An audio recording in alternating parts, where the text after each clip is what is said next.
Esse rendimento pode ter a sua remuneração como pré-fixada ou pós-fixada. Que é isso? É algo que já é determinado, renda fixa, é garantido. Então, é determinado ali no momento que eu contrato. Eu já sei o quanto eu vou receber.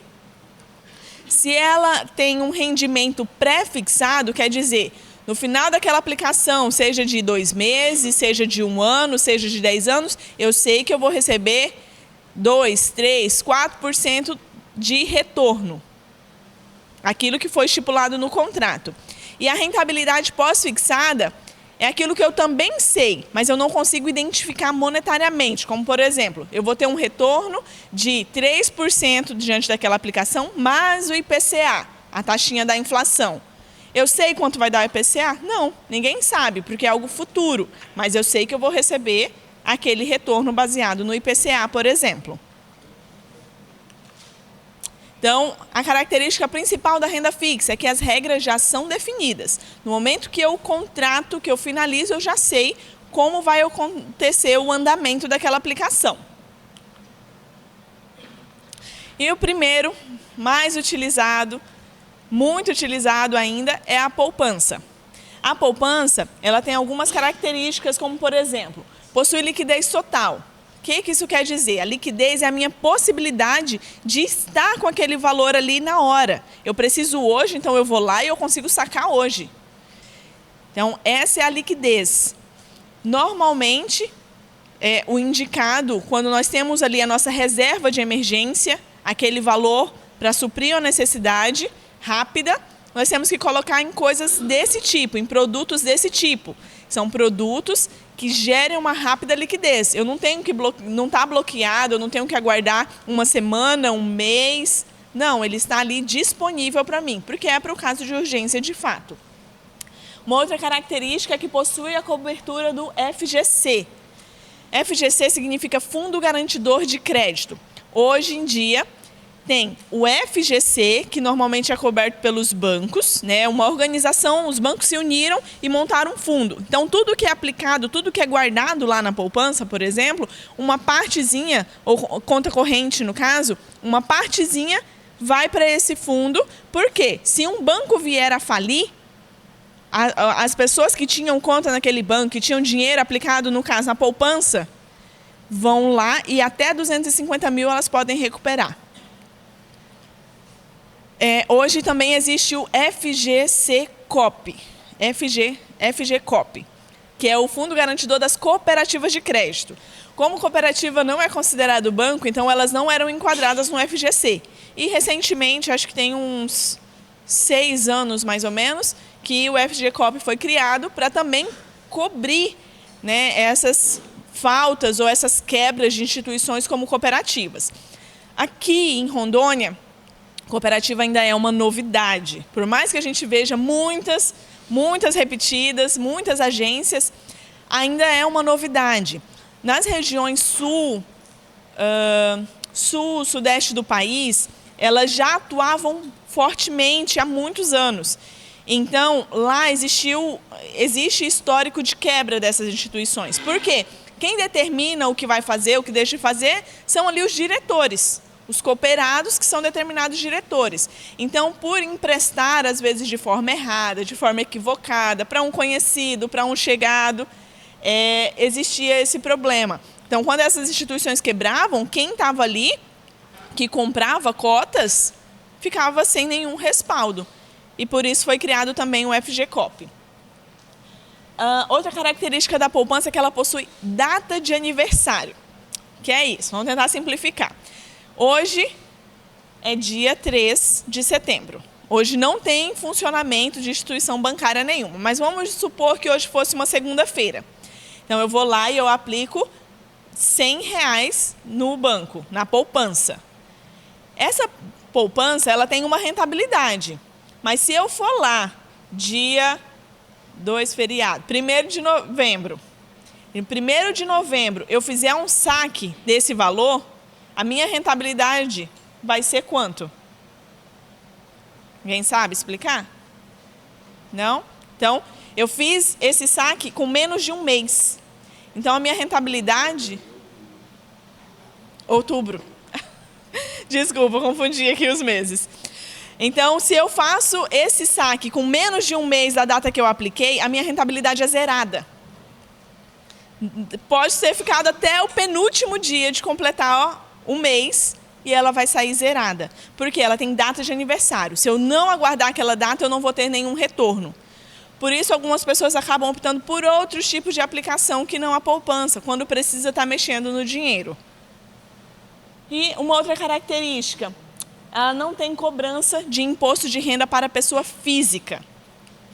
A poupança da empresa é diferente da nossa poupança como pessoa física. Quando se trata de empresa, essa rentabilidade aí, ela só vai ocorrer trimestralmente. Então a empresa tem que deixar um dinheiro guardado na poupança por 3 meses redondo para que tenha um retorno. Se não, zero. Por isso, outros tipos de aplicações são as indicadas. A poupança, ela era muito interessante até 2012. Por isso eu disse que as pessoas vinham de outros países, juntavam recursos fora, até mesmo quem saía do Brasil. Ia morar na Espanha, nos Estados Unidos, guardava dinheiro aqui no Brasil. Aplicava e investia aqui no Brasil, porque o retorno era bom. Até 2012, a pessoa física, está um pouquinho pequeno aí, mas até maio de 2012, a pessoa física tinha um retorno de 0,5% ao mês, 0,5% ao mês, mais a TR. E no caso das empresas, era 1,5%, só que era trimestral, mais TR. Não tinha que aguardar todo aquele prazo. E hoje, com essa mudança, as oscilações da taxa de juros ficou assim. Quando a Selic, aquela taxa de referência do país, taxa Selic, ela é maior que 8,5% ao ano, fica essa regrinha aqui.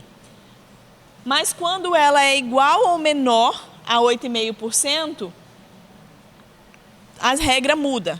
A taxa de rentabilidade vai ser a taxa referencial mais 70% da taxa Selic. Então, isso faz com que os ganhos reduzam ainda mais. Não é hoje a melhor, de longe, a melhor aplicação para se guardar dinheiro. Tá? A renda fixa não é o indicado. Ali falando ali que a pessoa física é 0,5% ao mês e a pessoa jurídica é 1,5% no trimestre. Seria, no caso do total do trimestre, 4,5%? Não, tem que aguardar um final. Seria ali, vamos supor, 1,5% por mês. Trimestralmente, quando completar os 3 meses. Então volta para o mesmo meio lá. Não, é pior. É pior? Sabe por quê? Porque na pessoa física, lembra a diferença da taxa composta e a simples? A simples, mês a mês, no primeiro mês é a mesma coisa da composta. Mas no passar do tempo, quando passa de 2 meses, na composta vai dar um pouquinho a mais. Entendeu? Daiane, Eu. falar com o cliente. Ou você está favorecendo o governo ou favorecendo os bancos. Nada disso favorece a pessoa. Isso. As pessoas têm que ter esse entendimento. Qual é a ideia aqui? Esclarecer que isso existe, trazer entendimento. Por quê? Tanto quando se fala de investimento financeiro, quando se fala do nosso dia a dia, da nossa vida, se nós não cuidarmos de nós como bem, nós vamos estar cuidando do sonho do outro. Se nós não cuidarmos do nosso sonho, procurar mudar a nossa vida através dos ensinamentos que a Bíblia traz, nós vamos estar cuidando dos sonhos dos outros. Então, é regra de praxe para todo mundo. Efetivamente, para conselho, você recomenda que as pessoas coloquem o dinheiro no poupança ou não? Não, de forma alguma. Então, eu trouxe aqui algumas médias de títulos para a gente ter uma ideia de como funciona. Títulos bancários privados, de instituições bancárias. Um exemplo deles é o CDB, que é aquele que nós fizemos a simulação de aplicação na aula passada. Significa... Oi? Só porque a gente já perguntou, deixa eu aproveitar aqui. Tipo assim, a gente está falando de antes da gente investir, a gente tem que colocar. Sim. Mas até qual o valor, vamos supor, você recomendaria? Porque qual é o valor mínimo, tipo assim, para mim investir então, se não for para mim deixar na poupança, qual o valor que eu tenho que ter para mim investir Reserva... Desculpa, pode continuar. Então, assim, não, você tem um valor X na poupança e depois você já começa a fazer o primeiro investimento que é o próximo Tá. passo, entendeu? Sendo bem claro, o que eu indico com relação à reserva de emergência? Ter pelo menos 8 vezes o seu salário guardado. Tá? Tem pessoas que indicam 6, tem pessoas que indicam 12, vai de cada um. Mas eu acho que 8 meses seria o ideal. Por quê? Se você fica desempregado, sua família fica sem um amparo, você consegue, nesse período, se organizar. Tá, calma, eu vou chegar lá. Então, a reserva de emergência, ela deve ser colocada em títulos de renda fixa, coisa que tenha liquidez, que tenha facilidade. O CDB é uma ótima opção. Por quê? Qual a diferença do CDB? Vamos entender aqui. Uma outra opção de títulos privados é a letra financeira. Tem outros, como, por exemplo, o DPGE, mas vamos falar desses dois. Então, o CDB, as características dele. Diferente da poupança. A poupança tem a data de aniversário. O CDB, ele não tem uma data mínima com relação a saque. Mas, a cada dia útil, de segunda a sexta-feira, que o valor está ali na conta corrente, ele vai estar gerando um retorno, que é algo, por mais que tenha cobrança do imposto de renda, que a poupança não tem, é algo semelhante. Vai dar um resultado semelhante. Então, não vai me impossibilitar de pegar esse valor quando eu tiver uma emergência, mas ele vai estar acessível ali e eu não vou ter problema com relação a isso, porque ele também tem essa cobertura. Fala. Como? Isso, mas ele vai ter um retorno melhor do que a poupança, porque eu não preciso guardar a data de aniversário. Mesmo pagando imposto de renda. Em relação ao que você falou, onde guardar. O que nós temos que tentar buscar é conhecimento a respeito do investimento.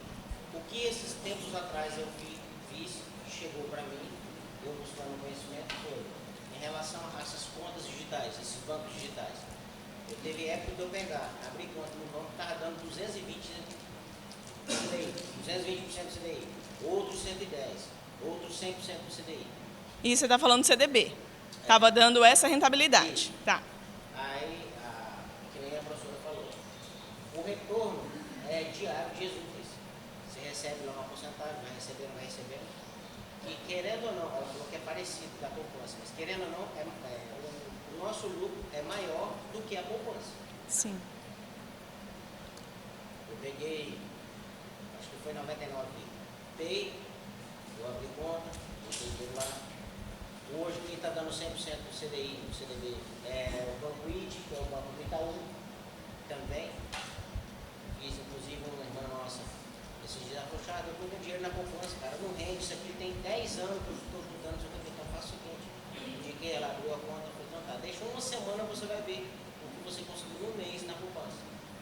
Deu o retorno de uma semana, deu o retorno dela de um mês, que ela deixou na poupança. Então, Mas tem confiabilidade? todos são bancos, então eles são também cobertos. Esses tipos de renda, por exemplo, o CDB, tem a cobertura independente do banco que ele estiver. Tá? Qual é a diferença do CDB para a poupança? A rentabilidade.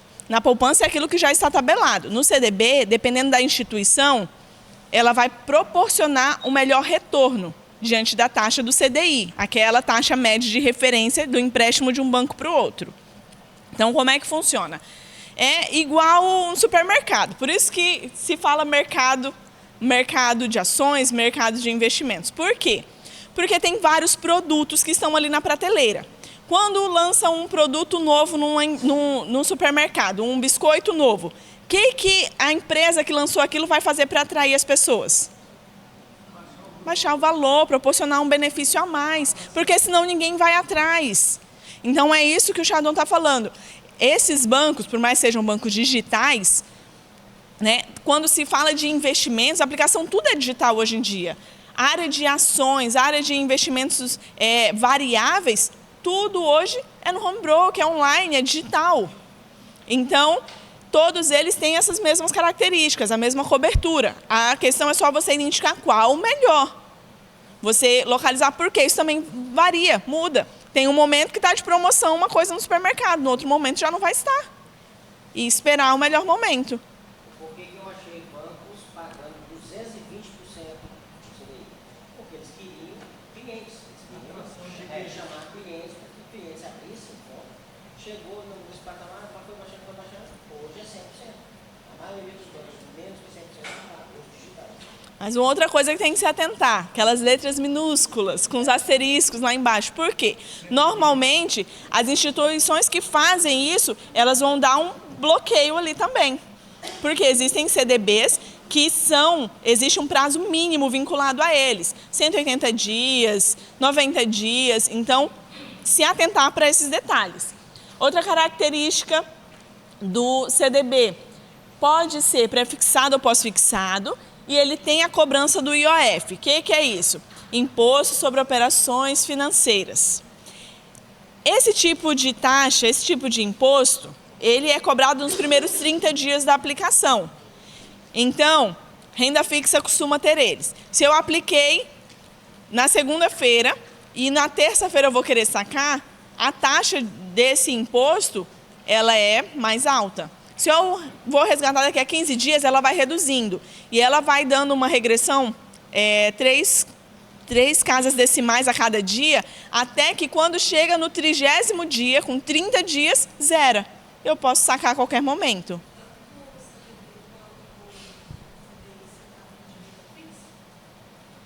O CDB é uma renda fixa, é um tipo de aplicação de renda fixa. O CDI é o que vincula a taxa, um tipo de taxa de empréstimos entre as instituições financeiras.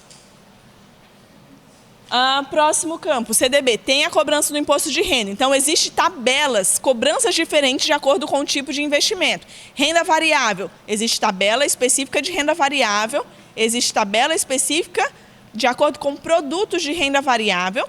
E, quando se trata de renda fixa, tem uma tabela, porque o leão nunca fica de fora, o governo nunca fica de fora de nada.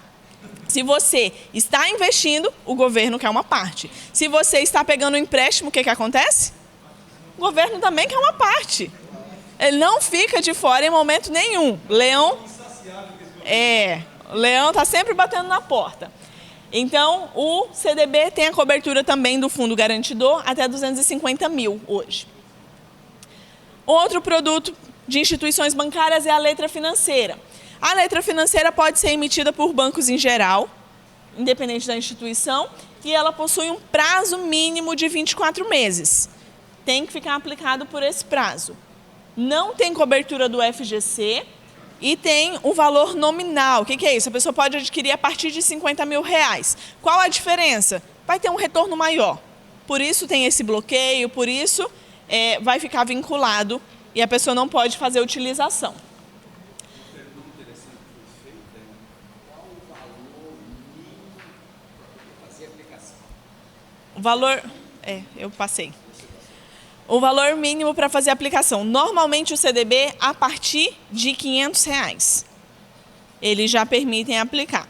Existem flexibilidade de algumas instituições financeiras, sim, mas o tabelado é R$500. Agora a gente vai ver, por exemplo, mais à frente, o título do Tesouro. Os valores mínimos para ingresso são bem inferiores. Uma média de R$30, um lanche, você consegue começar a investir. Tem pessoas que falam, eu não tenho dinheiro para investir.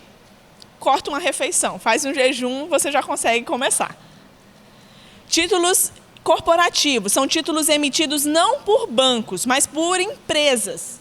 Então, esses também se tratam de renda fixa e normalmente são divididos assim, debêntures incentivadas e notas promissórias. Quais as diferenças deles? Por exemplo, nós começamos com a nota promissória. Quando que uma empresa emite isso? Essa empresa ela vai emitir a partir do momento que a empresa adquiriu uma dívida e ela quer custear essa dívida como capital de giro, curto prazo, pouco tempo. Então, ela vai emitir, vai achar sócios, empresas, pessoas que vão estar aplicando ali nesse curto prazo. Então, quem pode emitir? Sociedades anônimas não financeiras. Não possui garantia real, não há um prazo mínimo e o prazo máximo é de 360 dias, no máximo 1 ano, porque é curto prazo, capital de giro. Não está coberto pelo Fundo Garantidor de Crédito. E quando fala em capital de giro, numa empresa quer dizer o quê? Cobrir despesas básicas. É um pagamento de 13º salário de funcionários, é uma despesa com uma manutenção da empresa, coisas normalmente atreladas a baixo valor. As empresas também podem emitir as famosas debêntures. As debêntures já têm uma característica diferente.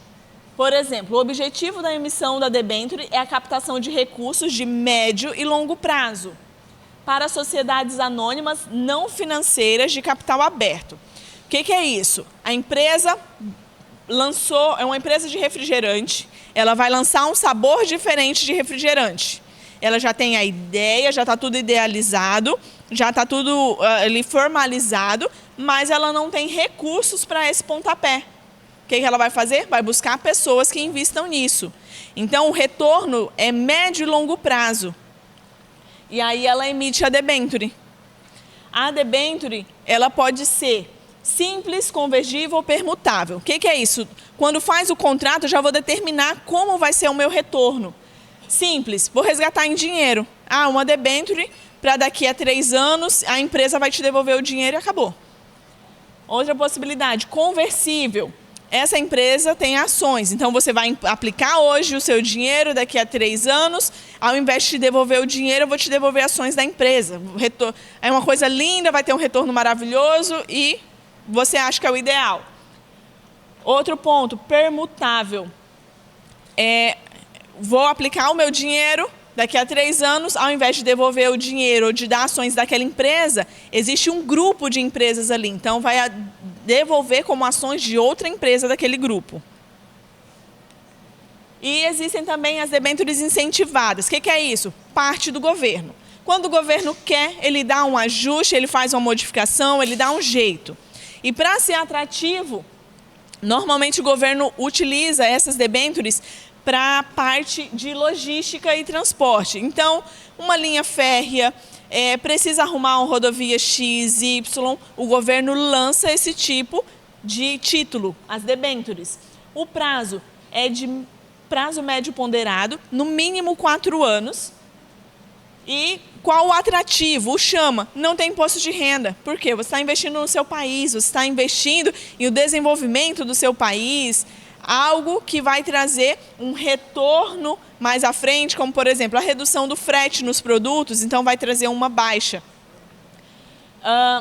Uma característica, a menor alíquota de imposto de renda quando se trata de empresas. Por que uma empresa poderia adquirir uma debênture? Porque ela vai estar pagando menos imposto. Então, aqui algumas características das debêntures. Podem ser emitidas por empresas de capital aberto ou capital fechado. O objetivo, financiamento de um projeto. Vencimento, tá o erro ali, qualquer prazo, inclusive sem vencimento. Remuneração, juros fixos ou variáveis, prêmios de reembolso. E garantia, não tem cobertura do FGC. Agora, os títulos do segmento imobiliário e agrícola. Pode falar. Qual o risco dele não ter, o fato dele não ter a cobertura do FGC? Qual é o risco desse? Existem outros tipos de garantia. Eu acabei não citando porque fica muito... O que acontece? Existem 4 tipos de garantias que são empregadas nesses títulos.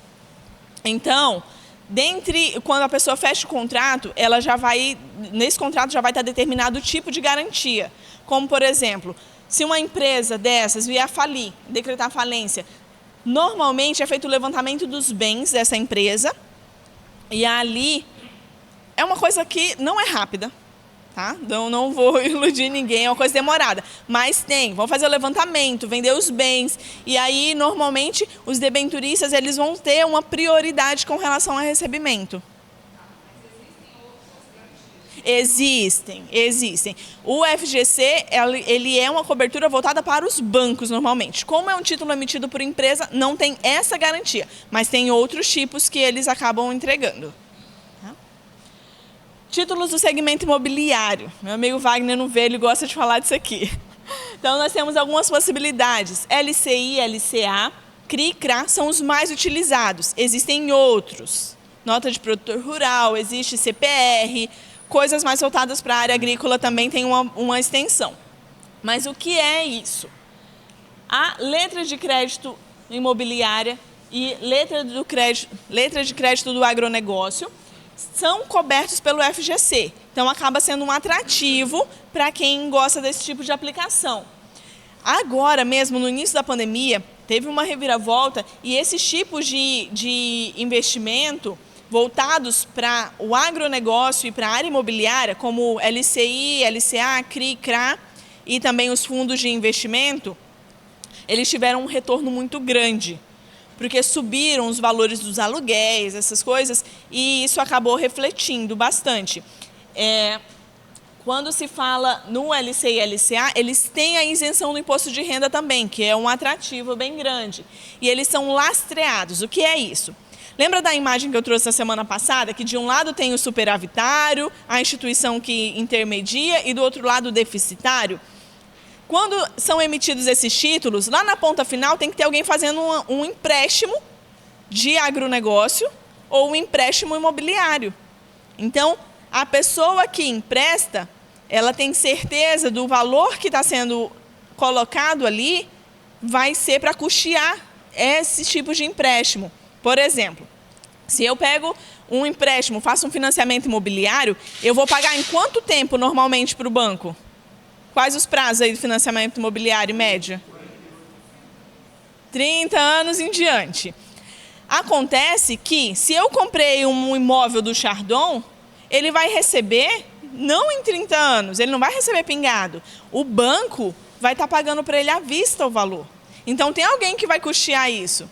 As pessoas que fazem esse tipo de aplicação. Tá? Por isso se chama lastro, porque eu sei que se eu adquiro um LCI, ele está lastreado no fundo imobiliário, as pessoas estão fazendo empréstimo. Eu estou financiando as compras, os empréstimos dessas pessoas. Possui um prazo mínimo de 90 dias a 12 meses, então ele fica bloqueado. A partir do momento que eu faço, tem que alcançar aquele período mínimo para que eu possa efetuar um saque. E pode ser emitido por bancos e instituições financeiras. A diferença do LCI para o CRI-CRA é que, por exemplo, o CRI e CRA são certificados de recebíveis, eles não são emitidos por instituições financeiras, como os bancos. Eles são emitidos por securitizadoras, são outros tipos de empresa. No caso da aplicação, quando vai investir, a pessoa física, ele vai ter o desconto do imposto de renda. Na pessoa jurídica já não tem isso. Não é coberto pelo FGC também. E ele é semelhante aos outros tipos de financiamento investimento imobiliário. A diferença é que vai ter menos custos. Normalmente, como por exemplo os fundos, a gente vai ver também um pouquinho deles, os fundos eles têm cobranças a mais do que a pessoa, no final, o lucro dela vai ser deduzido muito, porque ela tem muitas taxas, muitos impostos, muitas coisas que são embutidas. O CRI e CRA não. E um outro ponto é que enquanto o LCI é emitido pelo banco e é fiscalizado pelo Banco Central, o CRI e CRA é emitido pela securizadora e fiscalizado pela CVM, Comissão de Valores Mobiliários. Outra opção, que muita gente tem dúvida de como fazer, é o título do Tesouro. Normalmente eles são ali limitados em letras do Tesouro Nacional e notas do Tesouro Nacional. Tem várias características. Eu trouxe aqui algumas imagens da tela, só para vocês verem como funciona. Notas e letras, qual a diferença? As letras...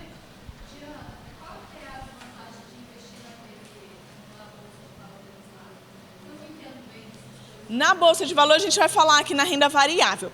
Qual a diferença aqui, na nota do Tesouro e na letra do Tesouro? Esses são títulos emitidos pelo governo. Então, entende-se que, para que isso aqui venha a falhar, o governo tem que estar muito mal. O país tem que estar em período de decretando uma falência mesmo. Venezuela da vida, né? As nossas possibilidades... Estão longe. Mas esse aqui é considerado o último estágio, tá? O mais difícil de alcançar, digamos assim. Então, a rentabilidade pode ser pré-fixada, pós-fixada. Aqui tem uma diferença com relação a pode ter cupom ou ser sem cupom. A gente vai entender melhor isso. Não tem cobertura do FGC também, porque é emitido pelo governo. É semelhante a investimentos imobiliários com redução dos custos. E esse aqui também tem a fiscalização pela CVM. A diferença. Título sem cupom tem a LTN, que é vinculado ao Tesouro Prefixado. Tem um deságio. O que é isso? Eu compro hoje por R$ 790 e daqui a 2, 3 anos eu vou recuperar exatamente, se eu ficar até o final, R$ 1.000. Isso é com deságio, com ágio deságio. A LFT é vinculada ao Tesouro Selic, a referência, a taxa dela é aquela taxa básica da economia. A nota NTNB principal é vinculada com o Tesouro IPCA, a taxa da inflação. E nela se recebe os juros mais a inflação no final. Aí existem aqui os títulos com cupom, que é a NTNB, vinculada ao Tesouro IPCA também, mas com juros semestrais. Então, se eu aplico R$ 1.000, eu vou pegar no final R$ 1.000. A diferença é que eu vou ter um bônus ali a cada 6 meses. E a NTNF, que é o Tesouro Prefixado com juros semestrais também. Como funciona? Isso aqui seria um investimento sem cupom. Eu aplico R$ 1.000 aqui, chegou o período de vencimento, 5 anos, eu vou recuperar os R$ 1.000 mais os juros, 610 que seja. E um investimento com cupom, quer dizer que eu aplico R$ 100, lá no final eu vou aplico R$ 1.000, no final vou também pegar R$ 1.000.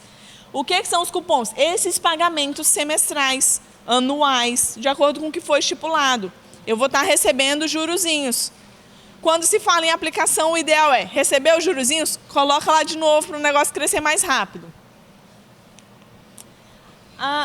Os tipos de impostos que são pagos. Então, aqui, essa primeira tabela, aqui se retrata ao IOF. Então, como eu falei, tem um decréscimo. No primeiro dia que eu fiz a aplicação, se eu for sacar, vou estar resgatando com um abatimento de 96% do que foi aplicado. É bom aplicar assim? Então, os títulos que têm esse tipo de... 96% da rentabilidade. Do que rendeu, já vai me consumir aí. Aí, a alíquota de imposto de renda. As alíquotas de imposto de renda, elas começam assim, ó. 22,5% para quem aplica até 180 dias. 20% para quem aplica de 181 a 360 dias. 17,5% para quem aplica período maior. E o mínimo é 15% para quem aplica no prazo superior a 720 dias. E essa cobrança do imposto de renda, ela vem no momento que eu vou fazer o resgate. A pessoa olha lá, o valor está lindo, beleza, só que normalmente essas aplicações, ela tem o valor da rentabilidade junto, sem a cobrança do imposto. Sem a dedução. Então, quando você vai sacar, que você vê o diferencial, que o leão está levando. Não é pequena. Renda variável são os produtos cujos rendimentos não são conhecidos ou não podem ser previamente determinados, pois eles dependem de eventos futuros, tais como fatores conjunturais. O que é isso? Sabe quando o pessoal começa lá no noticiário? Bolsa subiu, bolsa desceu, reduziu o valor. São isso.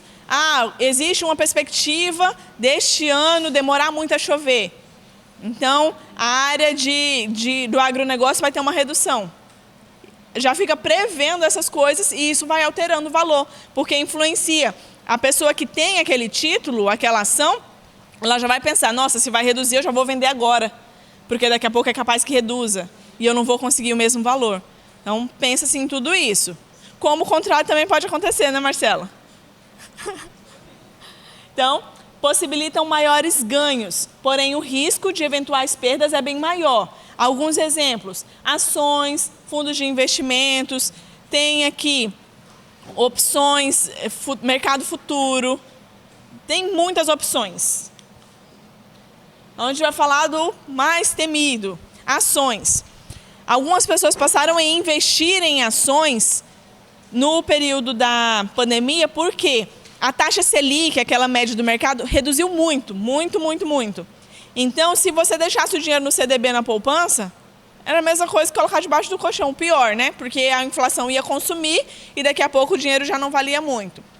As pessoas começaram a arriscar na Bolsa de Valores. Então, quando se fala em ação, eu não consigo fazer sozinha. Eu não consigo ir na Bolsa de Valores, é como se fosse numa fábrica. Eu não consigo ir numa fábrica, ir lá e comprar. Tem uma fábrica aqui em Montenegro de queijo. Não adianta eu ir lá na porta e tentar comprar uma barra de queijo pelo valor que eles vendem normal, porque eu não vou conseguir. Então, eles têm representantes que vão levar até o comércio e aí a gente vai no mercado comprar. Compra com um valor diferente. Então, normalmente, o mercado, Bolsa de Valores também funciona assim. Para eu comprar, eu tenho que ter um cadastro em um lugar chamado corretora ou distribuidora. Faço meu cadastro, igual no Tesouro. Vou lá, faço meu cadastro, é aprovado, e eu começo a dizer para a minha distribuidora, para aquele intermediador, representante, compra a ação da empresa Petrobras. E aí ele vai lá e compra. O que as pessoas ficam com medo algumas vezes é, nossa, em qual corretor eu vou, em qual distribuidor eu vou? Não precisa se preocupar com relação a qual, mas o que cada uma vai cobrar. O que cada uma tem por trás dela. Porque se eu adquirir uma uma ação da Petrobras, se aquela corretora falhar, cair, a minha ação continua intacta. Porque aquela minha parte da empresa que eu comprei está garantida. Eu só vou mudar para outra pessoa administrar. A corretora faz isso, ela administra. Então, quando se fala em ações, representa uma menor fração do capital social de uma empresa, ou seja, a unidade do capital nas sociedades anônimas. Totalmente complexo o termo, mas vamos tentar, é melhor entender. Eu até tentei não colocar nenhuma imagem, uma figura, para levar vocês a tentar entender o que seria isso. Eu tenho uma empresa de, vamos ver, aqui, Americanas. Americanas tem aqui na cidade e essa empresa tem capital listado na Bolsa de Valores. O que é isso? Tudo o que acontece com essa empresa tem que ser notificado, tem que ser divulgado, porque existem pessoas que se tornaram sócias dessa empresa.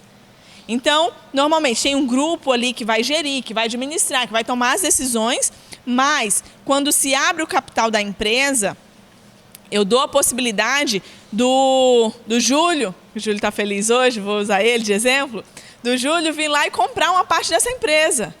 Ele vai falar, olha, eu tenho tantos milhões aqui, vou colocar lá na sua empresa e em troca disso, eu vou ser um sócio com um percentual da empresa. De acordo com esse percentual que eu tenho da empresa, eu posso chegar lá e tomar decisões também.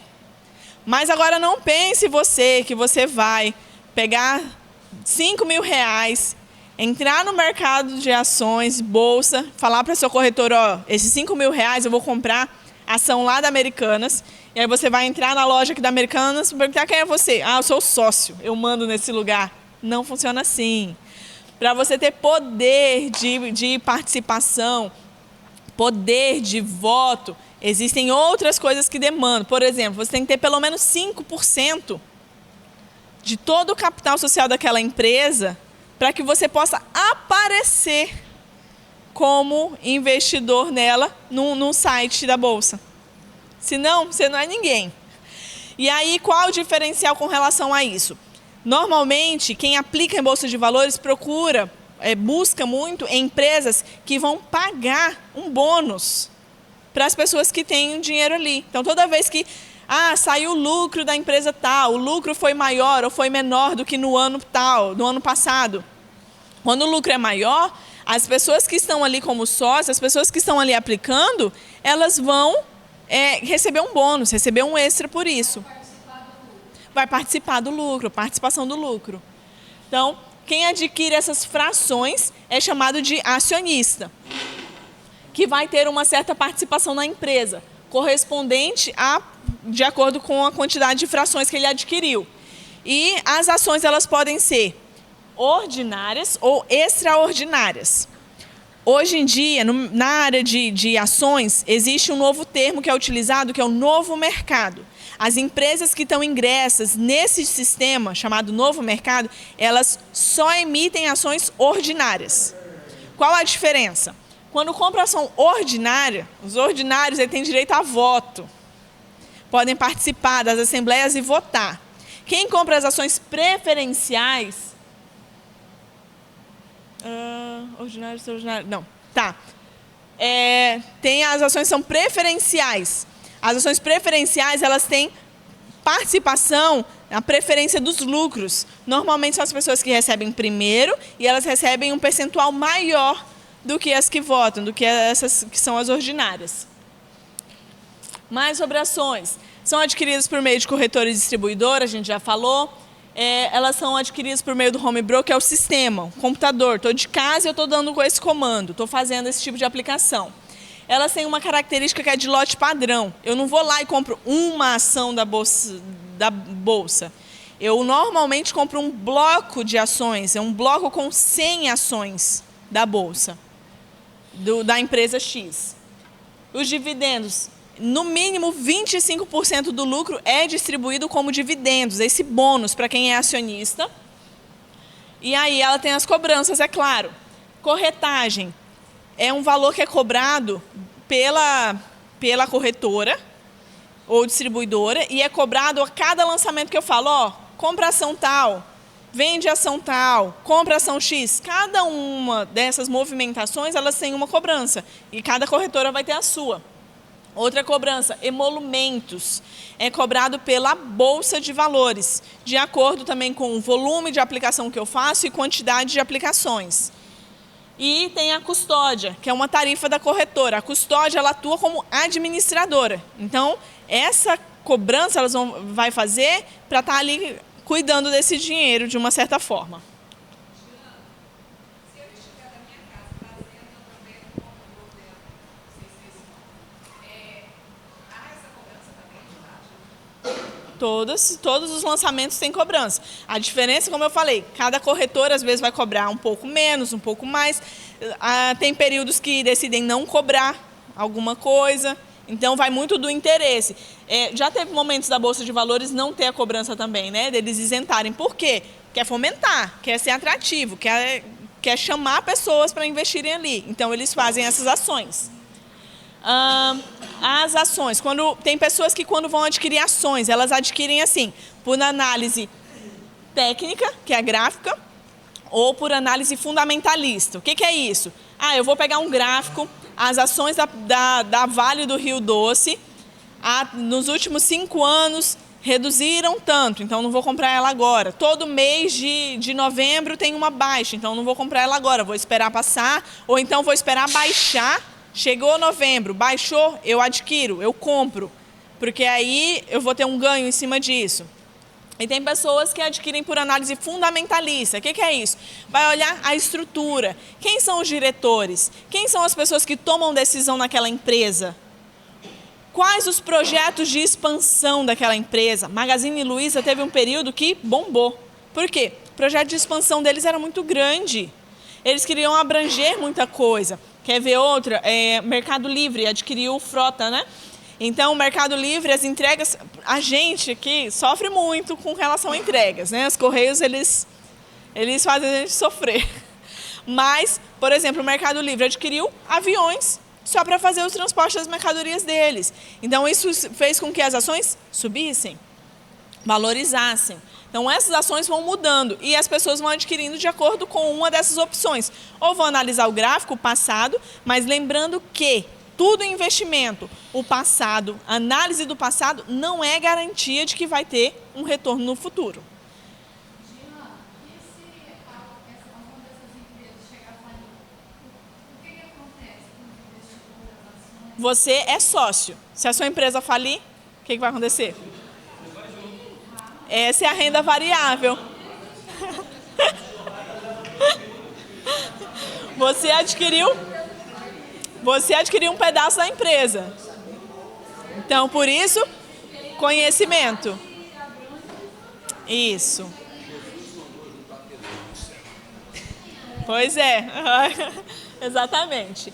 Aí, a outra característica, sem cobrança do imposto de renda para quem movimenta até 20 mil por mês.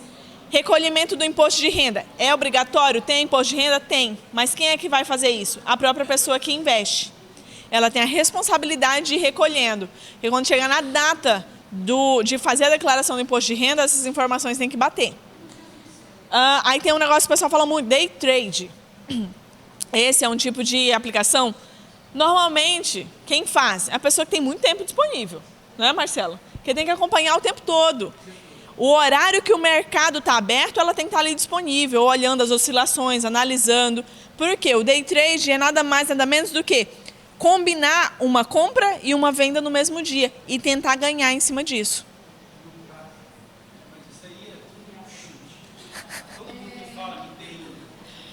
Experiência, técnica. É exatamente isso.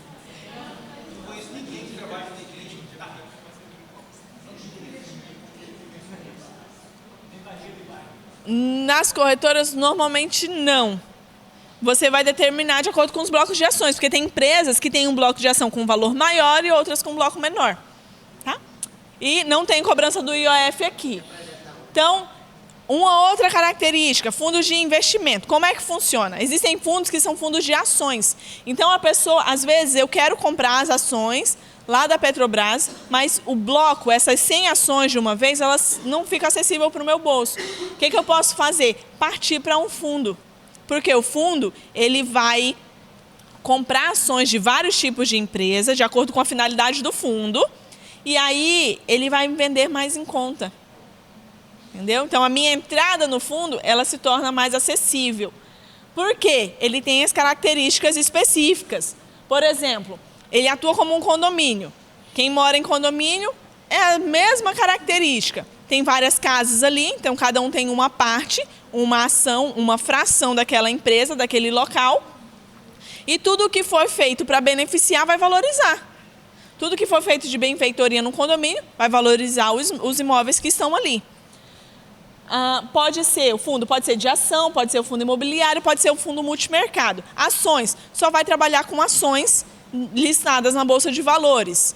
Ou só vai trabalhar com ações listadas no mercado balcão. Outra possibilidade, fundo imobiliário.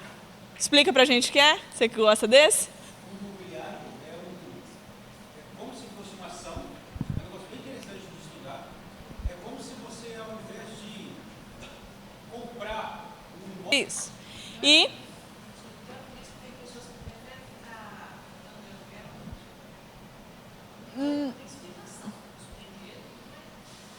não tem uma relação direta com os fundos, mas são características. É a mesma coisa de uma pessoa que opta por, ao invés de adquirir um veículo, ela vive de Uber. Porque para ela, se ela computar na situação dela, não precisa usar tanto, ou usa mais ou usa menos, mas ao invés de adquirir um veículo que ela vai ter a despesa com manutenção, vai desvalorizar com o tempo de desgaste, tem a questão do imposto, tem a questão do seguro. Então, a pessoa acha que aquilo não é viável para ela. Tem que fazer habilitação. A juventude hoje, muitos estados, tem jovens que já optam por não fazer habilitação, porque é uma despesa. Não vai adquirir um veículo. Então, opta pelo Uber. A mesma coisa do aluguel. Opta pelo aluguel. Não acha que é viável entrar num financiamento de 30, 40 anos para adquirir um imóvel. Pode estar mudando de imóvel ali, a manutenção fica a cargo do proprietário. Né? Tem alguém que vai administrar e cuidar disso. E tem os fundos multimercado. O que é isso? É um fundo que é voltado para a aquisição de ações em diversas áreas. Então, eu tenho ações ali voltadas para economia, para educação, para área de mineração. Envolve várias coisas, uma parte na renda fixa, então envolve diversos segmentos. E dentro de um fundo de investimento, existem pessoas que têm papéis importantes em cada fundo. Então são 5 características. O primeiro é um administrador, é aquela pessoa que é responsável legalmente pelo fundo. Você está colocando nas mãos dela o seu dinheiro, o seu investimento. Tem o custodiante, que é aquela pessoa que vai estar cuidando de tudo o que foi adquirido, guardando os bens, os títulos, os papéis que foram adquiridos para aquele fundo. Tem o gestor, que é a pessoa responsável por comprar e vender. Ah, aquele título ali melhorou, vou estar comprando. Por quê? Quem entra no fundo nem sempre vai ficar a vida toda, é temporário. Então, se você fala, olha, vou sair desse fundo de investimento, eu quero meu dinheiro de volta, esse custodiante vai agir. O gestor vai agir. Ele vai vender algum papel ali para levantar o seu dinheiro e te entregar e falar, vai com Deus. Tem o distribuidor, que é aquela pessoa que vai atrair novos investidores, vai estar vendendo cotas daquele fundo. E tem, por fim, o auditor. É uma pessoa que não faz parte daquele grupo, ele tem que ser independente, porque ele não tem que ter vínculo com as pessoas que estão ali, e ele vai estar cuidando dos bens, né, dos interesses daqueles que estão investindo. As características do fundo de investimento. Tem taxa de administração. Normalmente, tudo isso tem taxa de administração, não fica de fora. Tem uma taxa de performance, que é chamada benchmark. Então, vou pedir uma ajuda. Deixa eu ver aqui quem. Júlio, você, faz favor. Só para a gente entender o que é aqui. Taxa de performance. Fica aqui do meu ladinho. E vou pedir ajuda do Marcelo. Fica aqui do lado do Júlio. Como é? Aqui é a escadinha. Então, funciona assim. Todos os fundos, eles têm uma referência. Então, por exemplo, esse fundo que eu adquiri é um fundo imobiliário com benchmark, essa referência, vinculada à taxa Selic. Então, nós estudamos que a taxa Selic está lá mais de 13%, e o Júlio é essa referência. Ele é a taxa Selic a qual o fundo é referenciado. Só que aí, o fundo, ele não tem a garantia. Não tem como ninguém prever e dizer, nossa, o fundo foi muito bom ou o fundo desse mês não foi legal. Se o fundo não foi legal, ele teve uma queda. Ele veio aqui para o meu ladinho, reduzir os rendimentos. E aí ele ficou abaixo da taxa de referência, abaixo da taxa Selic. E vida que segue. A ideia é que no próximo mês, nos próximos meses, ele melhore. Porém, se naquele mês o fundo, ultrapassou a minha taxa de referência, você acha que quem está ali cuidando vai agir normal e vida que segue? Não. Eles vão cobrar uma coisa chamada taxa de performance. Obrigada, meninas. Então, uma partezinha daquilo que cresceu vai ficar ali para compensar as pessoas que trabalharam em favor daquele fundo. Aí, existem fundos que possuem uma chamada taxa de ingresso e a taxa de saída. Para você entrar aqui, você tem que pagar tanto. Ou, se você sair antes do tempo, você vai pagar tanto. Então, tudo isso também tem referência. E a característica de ter isento do IOF. Nos fundos de ações, não tem cobrança com relação a isso. Para finalizar, quero falar um pouquinho da Previdência, que é aquele tipo de investimento que a Maria contou para a gente na semana passada, que é vinculado que teve uma oscilação muito grande também no início da pandemia. Então, o que é a Previdência? Existe a Previdência, que é chamada Previdência Privada, e existe a Previdência INSS, que todo mundo conhece. Previdência INSS, quem trabalha como funcionário aí, registrado, é obrigado a contribuir. Não tem meio termo. A única diferença é quem é servidor público. Os servidores públicos, eles têm o fundo próprio deles de previdência. É o IPEMA, os outros que são utilizados, o município, do estado ou ainda o federal. Mas o INSS funciona como? Você vai contribuir com uma parte dos seus rendimentos, do seu salário, e quando chegar um determinado momento de você se aposentar, as pessoas que vão aposentando vão tendo um retorno daquilo ali mensal, beleza? A Previdência, ela pode ser complementar. E aí, você vai, ao invés de você pagar só o INSS, você vai pagar uma Previdência sua. Um dinheiro que é seu, vai ficar guardado para alguém administrar e também vai te dar um retorno no final, de acordo com o que você contribuiu, quanto você contribuiu, por quanto tempo você contribuiu. Então, essa Previdência, ela pode ser no modelo PGBL, plano gerador de benefícios livre, e ela pode ser no modelo VGBL, Vida Gerador de Benefícios Livre.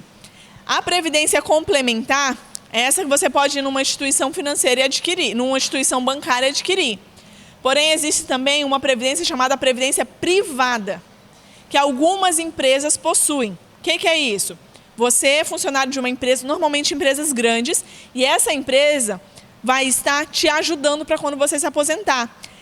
Normalmente são empresas que visam plano de cargos e salários. Você vai começar a sua vida trabalhando naquela empresa, até você se aposentar, você vai ser funcionário daquela empresa. E todos os meses você contribui com uma parte e a empresa contribui com outra parte. Um exemplo disso são os bancos. Quem é funcionário, no Bradesco mesmo tinha um que era previdência privada chamada 5x4. Essa previdência, os funcionários contribuíam com 4% do salário e a empresa contribuía com 5% do salário. E ficava lá guardando, rentabilizando, porque quem administra vai vendo formas desse valor crescer com juros. E o funcionário só poderia recuperar esse valor da empresa a partir do momento que aquela aplicação completasse 10 anos.